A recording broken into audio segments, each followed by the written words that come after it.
Welcome to Leader U by Black River Performance Management, where we believe work should fuel the human spirit, not drain it.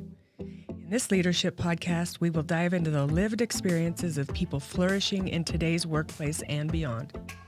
Join us to hear real-life examples of experiences from our own lives and from the leaders we know and trust. Thank you for listening to the Leader U podcast. Today, I have the pleasure of introducing a dear friend of mine for probably about 20 years or so, maybe 18 years or so. I have with me Brigadier General Shannon D. Smith, and he is the commander of the 113th Wing District of Columbia Air National Guard, Joint Base Andrews, Maryland. His responsibilities encompass a wing with over 1,300 members and medical groups. Flying units with the wing include the 121st Fighter, 201st Airlift Squadrons. The 121st is responsible for the F-16C missions, including overseas combat operations and the 24/7 National Capital Region Aerospace Control Alert duty, and the 221st utilizes the C-40 to execute worldwide special air missions for cabinet members, Congress, and other senior military leaders. Now for the layman's terms, he is married to one of my dear friends for over 33 years and is amazing, has an amazing, beautiful life partner and best friend who has served her nation by his side from the beginning when he first commissioned in 1992 through his ROTC program at Montana State, I believe, right? That is true. And he has 30 years of continuous service in the United States Air Force, 10 active duty and 20 in the National Guard. He's been a pilot for 29 years, A-10s, and now F-16s. He has multiple combat tours in Iraq and Afghanistan, and over 9 years of command experience in the squadron, group, and wing levels. He has a plethora of experience, and today we are going to be talking about the leadership competency decision-making. But before we get started, Shannon, I have a question that we all probably want to know, which is, how true is Top Gun? Oh, it's completely true. And you're starting with the hardest questions.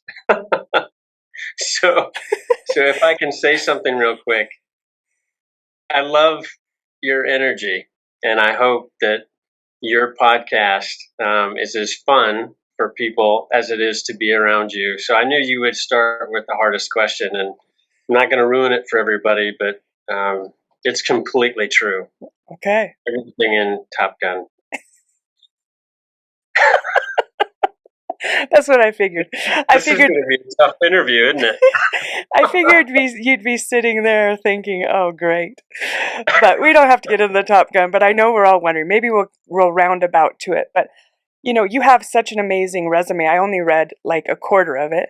And I've got to see it for since our kids were in kindergarten. So I've been able to experience kind of what your career and what you've been doing, and just being a part of your life. You guys become more like family. So would you mind sharing your story of, you know, how did you end up where you are today from the beginning?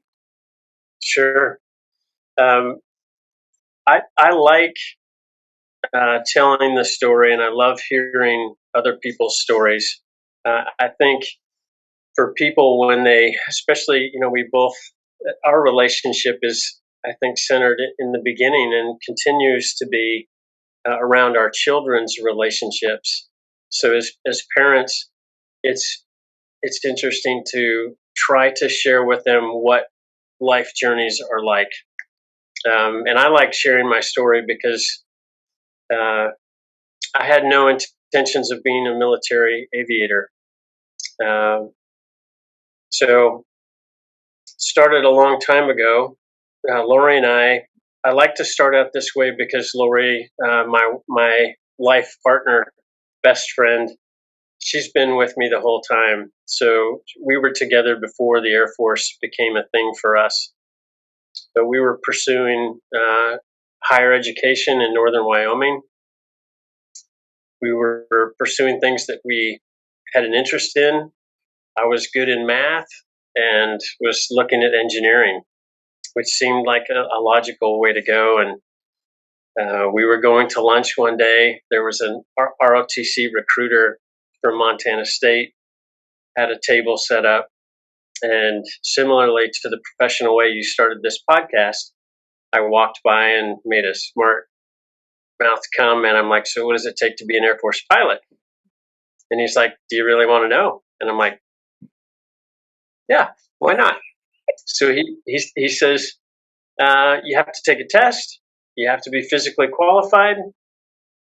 You could go to a camp for 6 weeks, a summer camp, and if you do well there, then you could join the ROTC program, Reserve Officer Training Corps, and most universities, colleges have that.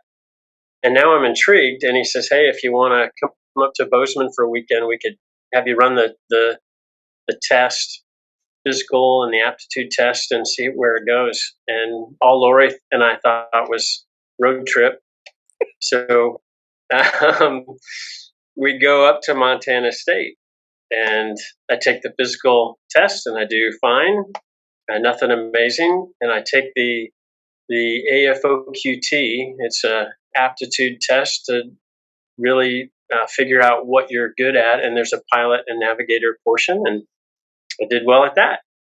And they gave me those results and said, if you want to try out this summer camp, you can do that. And to make the story go faster, I was intrigued, going from being an engineer to potentially being a military aviator. The short story, I go to this 6-week camp in Dover, Delaware. I do really well, mostly because I had zero training. So they had this moldable clay, and I started at zero, and any improvement looks good. But I ended up graduating in the top 2%. And my smart mouth comment at lunch in a small northern Wyoming college went from that brief interaction to a full ride scholarship to Montana State and a pilot slot in the Air Force. I go through ROTC. I continue to progress, and I hold on to that pilot slot. And all of a sudden, I'm graduating from Montana State University as a second lieutenant in the Air Force. And I'm going to pilot training. And it's been an amazing journey from there. And I know we're going to get into decision making. But Lori and I launched into what we didn't know how long the Air Force career would last, but it's lasted 30 years. Went to pilot training in Texas, graduated fourth in my class. And depending on where you graduate, you get to choose what aircraft you fly. And I chose the A-10 and ended up flying the A-10 for 10 years active duty. And as you said, we moved to Idaho, where we met wonderful people and got to join the Idaho Air National Guard and continue to fly. So we can talk more in detail, but served in Texas, North Carolina, Alaska, Nevada. Never went to combat in the active duty, went to the Guard, and then in 2002 and after 9/11, things changed dramatically for our military, our country, our National Guard for sure. All my combat time with Idaho in the A-10. Throughout that, pilot was the first priority, and then leadership opportunities as I progressed came to be.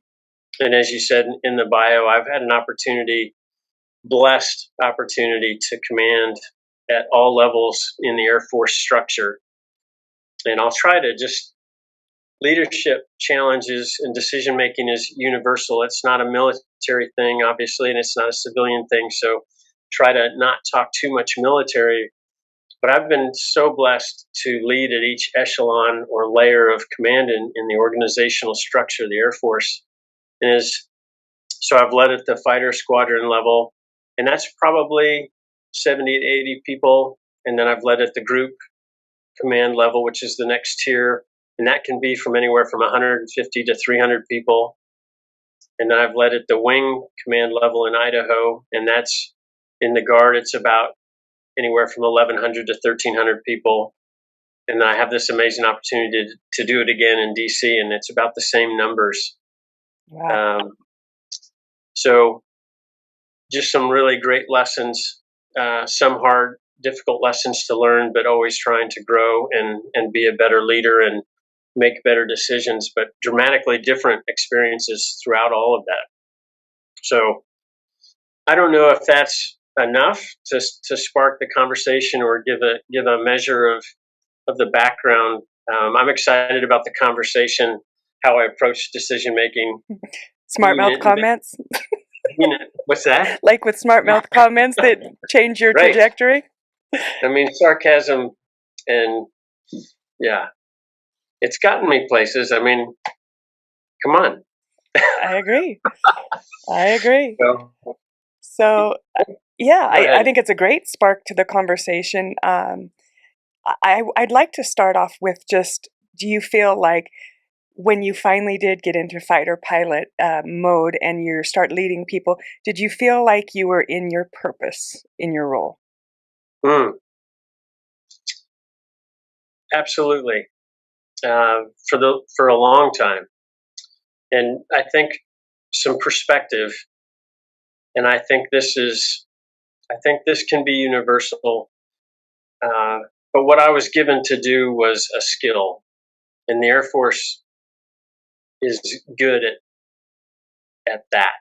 They train you, they give you the skills, and that's probably, it's probably how all military and civilian works. But I'll just speak to what my experience was.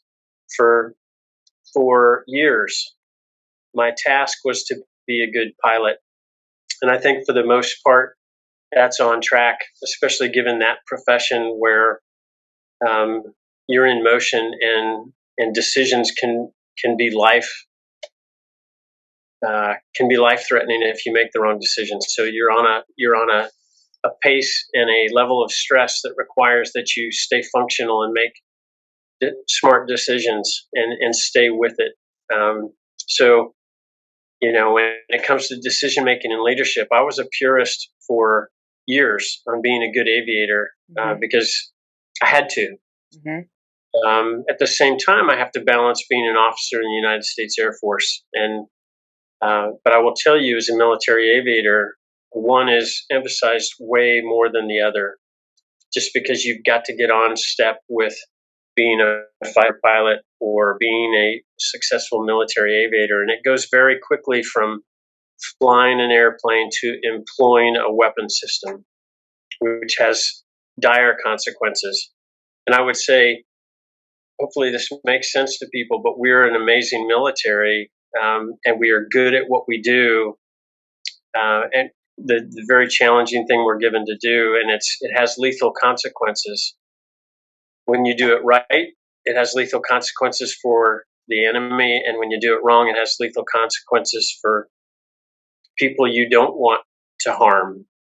So much focus in that, and for years, and then starting to balance that into outside of flying, having informal and formal leadership roles. So I need to get shorter answers, right? But it was a purist existence where you gain credibility. And for me, the early stages of formal leadership, that credibility as a tactical aviator, that I know how to handle my job, gained the credibility among my peers where I stood out and was able to have an opportunity to lead. And for a while, that can go a long ways towards being a formal leader and having the opportunity to make decisions that affect people's lives, which is intimidating. It is. And an honor to have that opportunity. So yeah, what a paradox. I mean, an honor and a privilege, and also just a scare. I mean, I can't imagine how scared humbling. sometimes you would be just thinking about the next day of what you had to do and the Yeah. decisions you wanted to make right. And so let's just walk through some of those decisions Sure. you've had to make, or even some of the training you've went on decision making models, or just glean some of your wisdom on the skills you've built. Right. I think as a military aviator,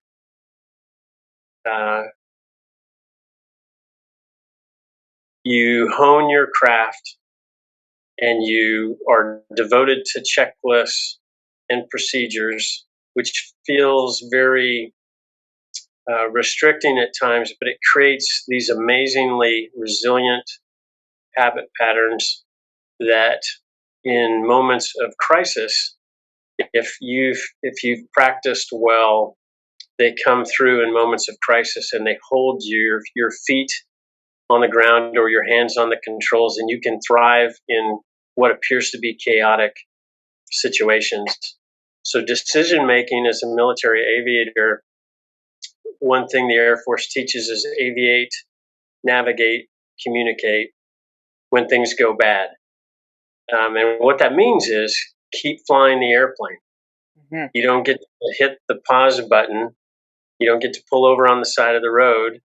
You've got to fly yourself into safe airspace and keep flying. And once you know you've got that handled, then point yourself in the right direction to get in a better place, and then start talking about what's going on with you and start solving things incrementally. Something I like to share with people because it relates to, I think, our later conversations about urgency of decision making. Mm-hmm. You know, some people struggle with making the decision, and some people make decisions sometimes too quickly.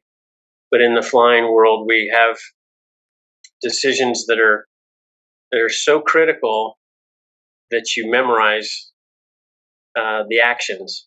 Mm-hmm. And there's not many, but you memorize them and you practice it. You have to write them every month, maybe sometimes every week, until it's rote memory. And it's like engine loss or engine failure or engine fire or ejection situations. And when you're faced with those, you just remember, zoom, stores, jettison, eject. And it just pops in your head, and you take those actions and you're out of the airplane in seconds, and it saves your life. Mm-hmm. In the aviation world, there's a few things that require immediate action and little thought, really. Just do it and you're safe. So that, or gives you the best chance. But in the real world, most decisions don't require that urgency. Mm-hmm. It's better to surround yourself with a team and talk through to get to the best solution. So I think, in short, military aviation and combat taught me how to control my stress and incrementally work through things and compose myself, force myself to stay composed, because panic and chaos is contagious. Mm-hmm. I learned some very adaptive skills on trying to just incrementally solve difficult situations, not looking for the ultimate solution, but just solve things one at a time. Yeah, sounds like a lot of emotional intelligence, managing those emotions and not getting into fight or flight, being able to reason, Right. think with the frontal lobe instead of, and being able to reason. Because oftentimes when we Right. get into that panic or fight or flight, and it might not be in an aviator, it might be because somebody cut us off in traffic, uh, Right. right? That when we practice it, it's a skill. Anything we practice can be developed. But you have Right. to be aware first.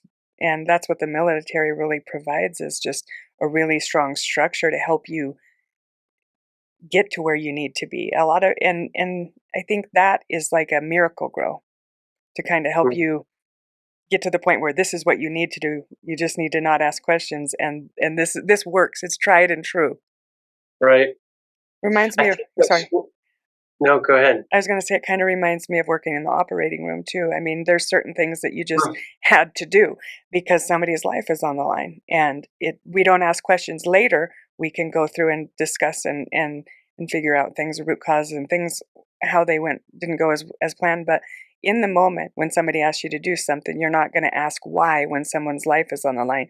You just do what you're told. And in organizations, that kind of leadership won't work when it's not a critical matter, right? Yeah. I mean, you bring up a great point in military aviation, at least in the fighter side, we don't do things by ourselves. We have teams, and it's an orchestration of teamwork with set responsibilities, and that's the ground level, right? But in the end, we are working together, and sometimes you adapt, and the more you know each person's part of the team, the more you become this amazing cohesive. You can't necessarily see the division of roles because it's so well oiled and understood. And then we have coping. We learn to speak clearly in a format that we understand. And then when we have to adapt, we can move away from that or use plain English when we're not communicating. I think the difficulty with military aviation in the beginning, or that part of decision making, is you don't get the face to face. You get sound, you get tone, and but you don't get the face. You don't get to see. So there's a lot of information missing. Absolutely. So you learn to really seek the right responses that allow you to know that two-way communication is actually happening, and we're on the same page. Wow, a lot of rooms for error, a lot of room for error with just that as the piece, right? So, Right. For sure. tell me about a decision that maybe was something that you didn't do as you would have liked, and it was one of your biggest lessons, and has helped you now, has been a lesson for you. It could be personal, or it could be in the fighter pilot Sure. world. I actually like. I mean, I can. I can. I think there's more intriguing challenges to decision making in the commander and leadership roles that I've had. Flying is such a unique and narrow set of circumstances that some things translate and some things are very specific to that. I can tell you that when I was a group commander, I was pretty young. I had been selected to be the maintenance group commander, and working aircraft maintenance was not my specialty. I was an operator, but I was chosen to go completely out of my comfort zone and lead the folks that take care of the airplanes. So I had a relationship with those folks, but didn't know exactly what they did. So I was out of my element, and first time group commander. And we had a situation where it was a sexual harassment complaint. And it was the first one I had dealt with. And I had concerns about leadership being aware but not taking action, intermediate leadership. So my initial actions, I kind of held everything tight, and there were some good reasons for that, but maybe not as tight as I held it. And I had a bit of a visceral reaction to it, because being a commander, it's like being a parent. It's like bad things will not happen in my house if I can prevent it. And things like sexual harassment, it's tragic. It's like, why would you do that to a family member? So I think I had an emotional reaction, and that fueled a quick reaction, and I did not bring much of a team together. I had a legal counsel, and I kind of acted swiftly with less than ideal information, and nothing required that I do that swiftly. Like, I could make sure the situation was safe for sure, but I didn't have to make those decisions quickly.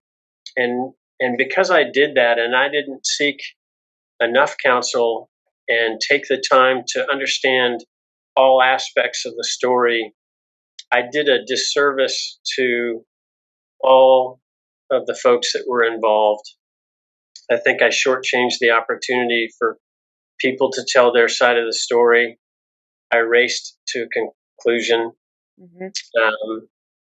And it taught me a ton about knowing the difference between important decisions and urgent decisions. It taught me a lot about don't race to the solution you think is there, but let the solution come through fairness and opportunity for people to provide their side of the story. That's a great example. Thank you for sharing that. I think we've all been in a place where we've acted too swiftly and made a decision, especially different behavioral styles. Some people just want to go right in, and some people need a little bit more research. But I think we can all, especially when we're in healthcare or you're in, any life or death situation, sometimes that urgency can be brought to regular day-to-day tasks that don't require as much. Like you said, they're more important, but they're not urgent. Right. Nobody is on fire right now. Like, this is something that we need to deal with, but we have time to collaborate and find out different solutions. Exactly.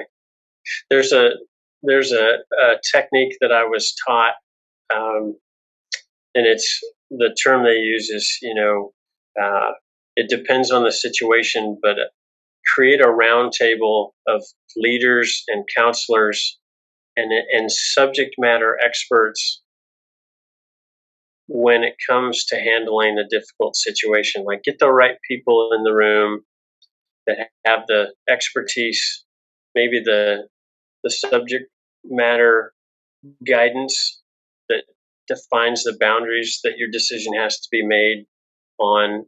If it has to do with people and personnel challenges, then make sure you have the right supervisors in the room, and then talk through with all those different perspectives try to lay out the situation that you're confronted with, and then work through all the different perspectives on how to handle that situation.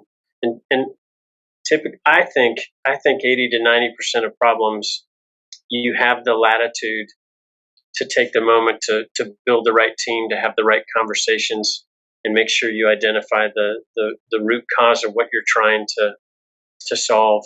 Mm-hmm. Sometimes we jump into decision making conversation before we even know what we're trying to fix. Oh, yeah. Or make a decision on. I see that a lot working with organizations, not going to the root cause and finding that just a symptom.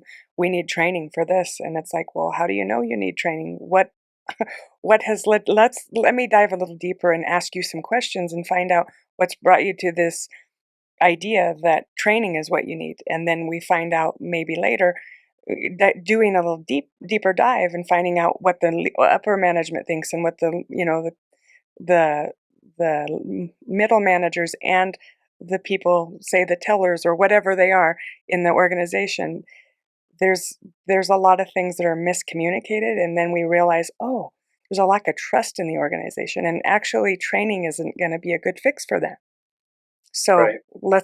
We need to work on culture, and we need to work on this. So the decision, sometimes you're right, it's the quick fix or a Band-Aid to try to just get this problem off my back, when really we need to really slow down and find out what the root cause is before we jump to a decision, and get the right people at the table. And I love that. So that was a great example of jumping too quickly. Do you have any examples from yourself or people that you have reported to you that maybe they really struggle with decision making, and it gives them anxiety, and it's very hard for them to make a decision and have the confidence to think it's the right decision? I think that's a complex question, because we want to have total clarity when we make a decision. And maybe what I mean by that is I want to know all the implications or impacts that my decision makes. And I think it's a complex question because oftentimes leaders are conflicted with making difficult decisions because not everyone will appreciate your decision.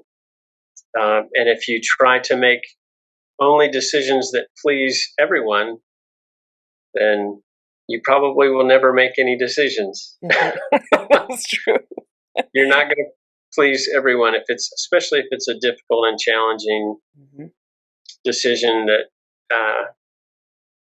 requires some sacrifice in some area of your team, right? And that's the world we live in: limited resources, limited time. That's what makes good leaders. If we had everything we needed, then who needs leaders? There's no hard choices out there. So I think it's a real challenge for folks in the beginning. When you first take command, you realize quickly that, and I should stop using military words, but when you take on formal leadership positions, you learn quickly that the decisions you make impact people's lives, sometimes dramatically and sometimes maybe not so much, but there's certainly impacted. There's impacts that happen. And that's why you've got to do the best that you can to get the best information. And I think that's maybe the first place where people struggle is they're looking for 100% of the information so they can have 100% assurance that they're making the right call. And I'm not sure that's possible. So you make the best decision that you can with the information you have at the time, and I think take account of why you made the decision so you can explain it to folks. It's never going to be perfectly right, and you have to get over that. Yeah. I think,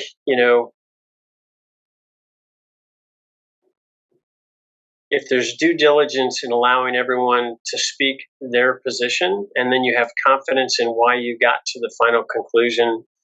I think when I make decisions, before I make the final decision, I get good internally with why I made the decision, because I feel a requirement to explain my decisions to folks. So I think that helps me not rush to a decision, but also knowing that I'm not going to please everyone, but I'm happy to have those conversations.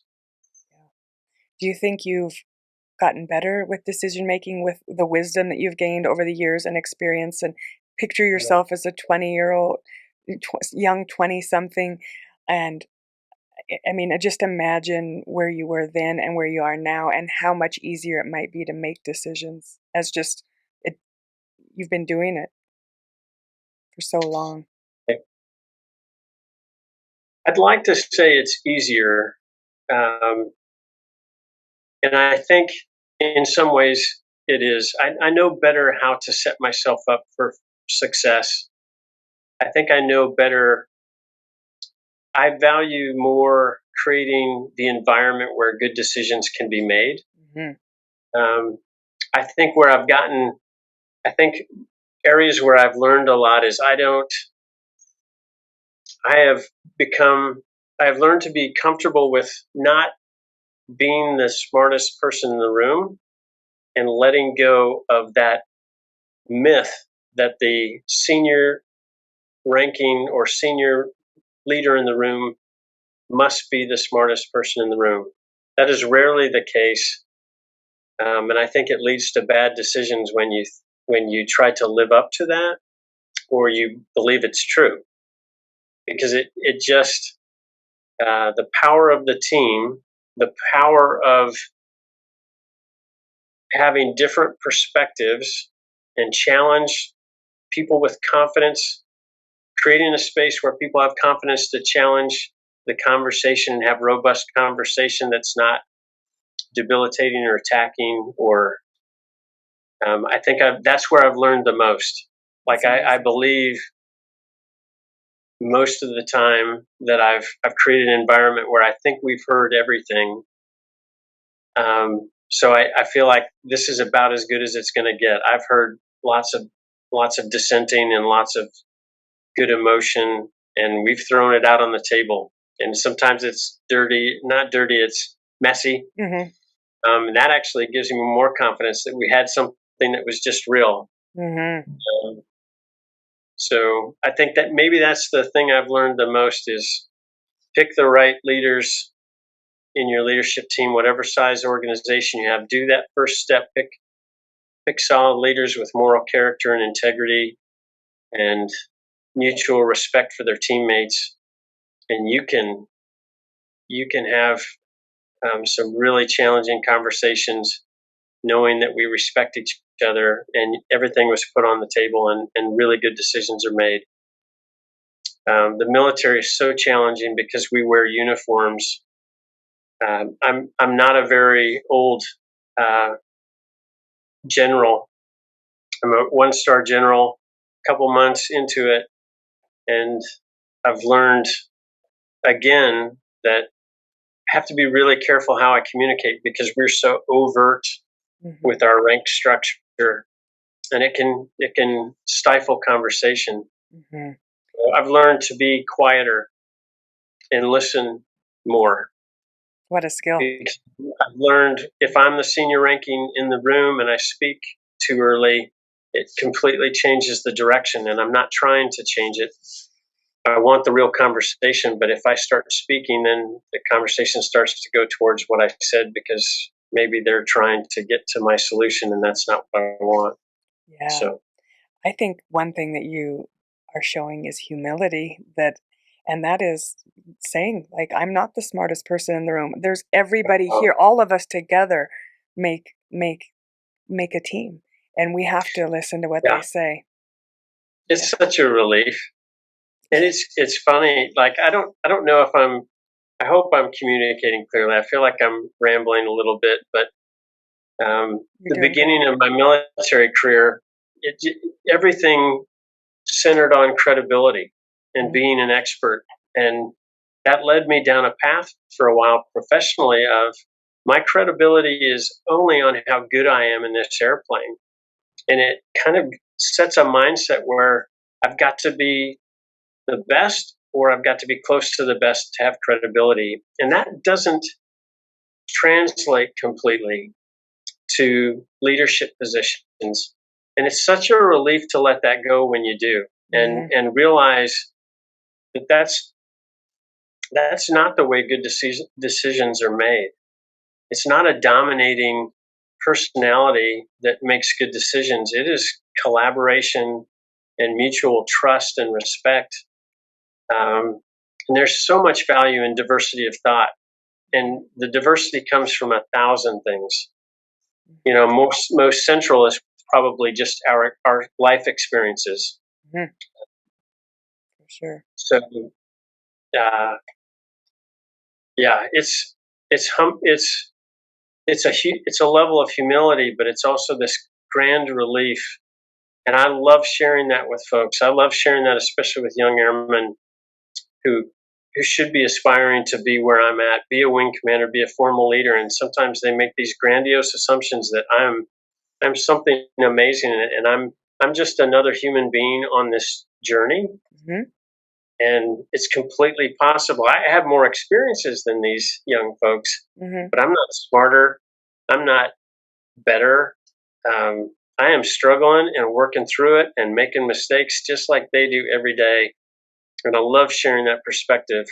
And when you have humility as a leader, especially at the levels that I've been lucky and blessed to get to, when you show that humility and open yourself up to that vulnerability with the team,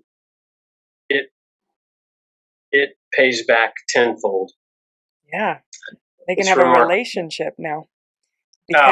Because now they feel like seen and heard, and they get their basic human needs met, the belonging and the piece of just this person cares for me as a human being, and they hear me, they listen, and they may not use my solutions all the time, but I'm heard. I mean, and I definitely get a say in what I think we should be looking at, and they have a seat at the table. Yeah, you're using such good words. Being seen and heard is validation. that you belong. Mm-hmm. You're not fitting in to this leadership team. You belong on this leadership team. And once everyone knows that's real and believes it, then you can solve almost any problem. I'm part of a leadership group, Mission 43 in Idaho, and I just finished a leaders cohort, a leaders fellowship with them. One of the speakers we had was Lisa Grow with Idaho Power, and she said something I took away, and she said,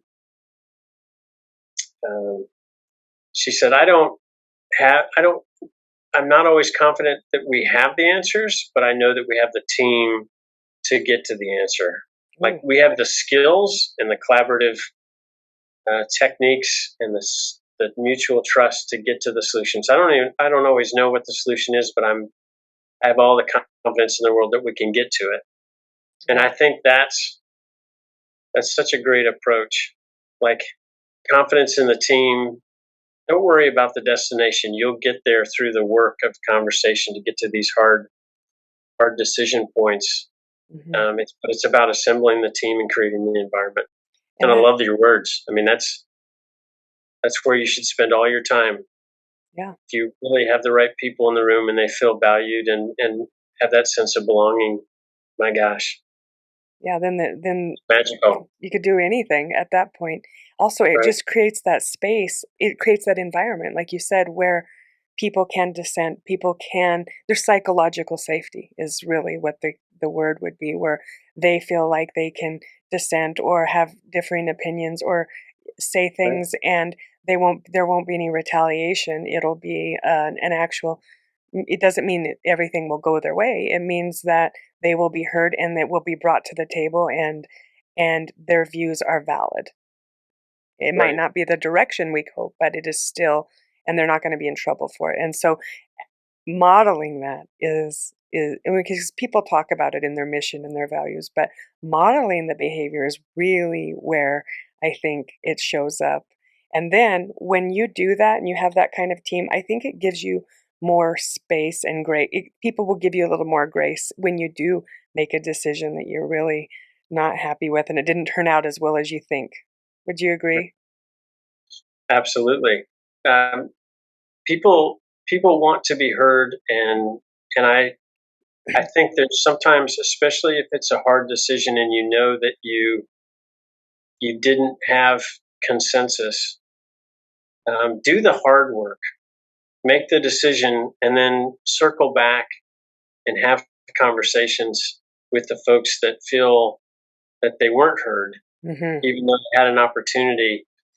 One of the lessons I've learned having experiences at the tiers of leadership is we have to have mutual empathy for the circles that each layer of leadership resides in. In other words, it can feel like a very simple decision at a lower level where it affects your organization. But if you're 3 levels above that and you understand that if I make this decision that seems simple for this particular organization, it actually has these external impacts. And it's hard for folks to see that. We walk in different circles. We have different stressors and different responsibilities.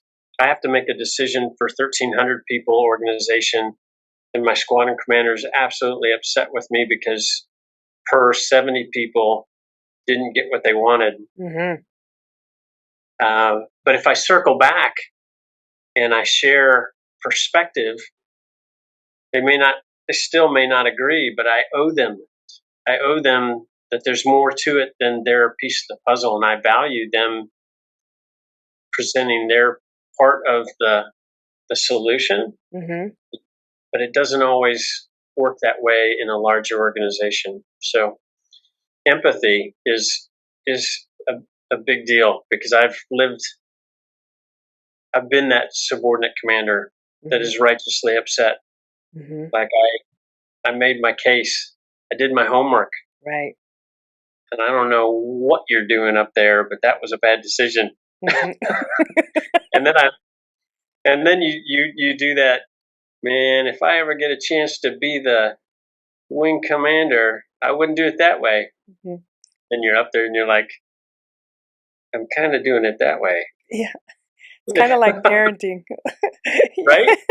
Yeah. Yeah, it's all easier said than done. It's all armchair Okay. quarterback position is Like really, where we are, right? yeah, And we can have conversations with our adult children, and it's so fun, right? yeah, Because hopefully, because we've spent that, yeah, we have these relationships where they can actually go, hey, maybe you weren't so crazy then.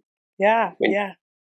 Or watching them make decisions, poor decisions, or stress over making a decision or making really good decisions that you're just like, wow, how did you get this so young? So they are such great teachers in themselves, just learning their process of how they go through their day, figuring out how they're going to decide where they're going to go to college, what they're going to do, what they're interested in. It's just, you can learn something from everyone. And I think our kids can be some of our biggest teachers as well. right. And speaking of, teaching opportunities or learning opportunities, we learn so much more when we make not the best decisions. Hmm. So, if I were to counsel my younger self, get over it. You're going to make some bad decisions.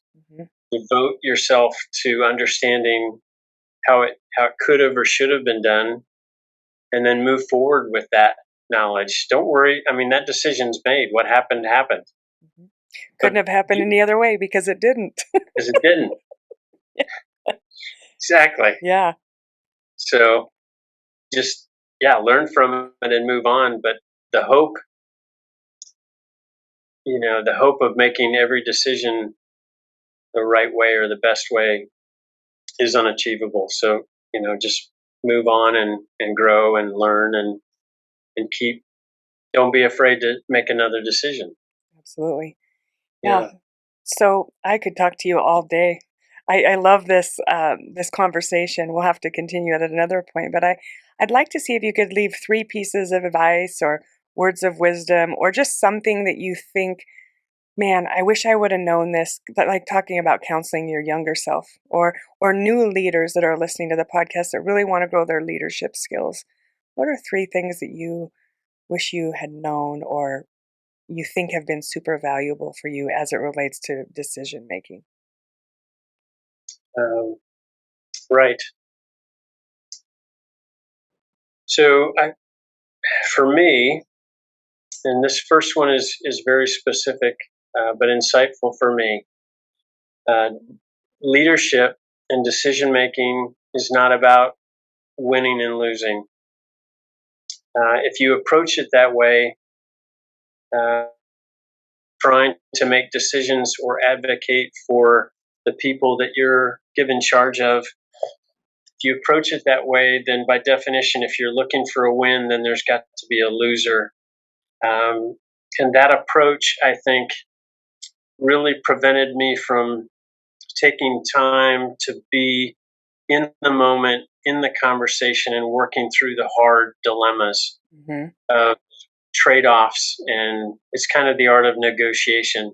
If Mm-hmm. you're just looking for 100% win, that's not negotiating. That's Tyrant competition. or a tyrant? And leadership is not that. It's about it's more about compromise and reconciling those challenges. So getting away from win loss. I think the second thing I would say, and this is my experience, is spend more time connecting with your teammates and understanding their perspective. And I think it kind of bridges from that win loss mentality, but understanding why they have the position that they have.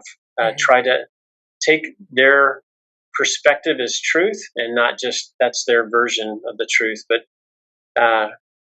so assuming positive intent and understanding, listening and not countering, but listening to what the challenges are and their perspective, and truly trying to connect at that level.